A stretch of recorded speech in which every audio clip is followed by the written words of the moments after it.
Magandang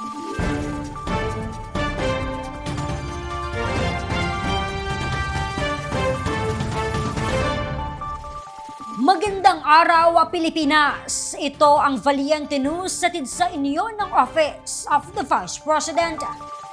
Maraming MSME na sa bansa ang naalalaya ng Magnegosyo Today program. Kabilang narito ang mga negosyante mula sa Bacolod at Iloilo. Si Maribeth Adlawan sa report.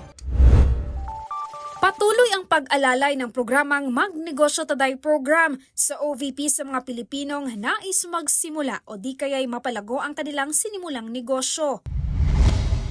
Isa sa daang-daang natulungan ng programa ang taga Bacolod City na si Tatay Rochelle na 2 taon ng vendor. Anya, agad niyang ipinagbili ng karagdagang mga paninda ang natanggap na 15,000 pesos na livelihood grant mula sa OVP Panay and Negros Islands Satellite Office.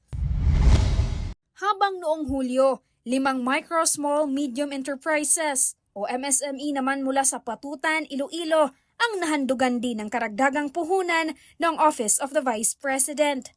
Maliban sa pinansyal na tulong, nagbibigay din ng mga pagsasanay ang OVP sa mga benepisyaryo upang mapalawig ang kanilang kaalaman sa tamang pagpapatakbo ng negosyo. Mula dito sa Bacolod City, ako si Maribeth Adlawan, lahat para sa Diyos, bayan at pamilyang Pilipino. Valiente News. Mga residenteng nasunugan sa Barangay Halandoni, Colase, Antique nakatanggap ng relief boxes mula sa OVP Panay and Negros Islands Satellite Office. Ang karagdagang detalye, abangan sa susunod na episode.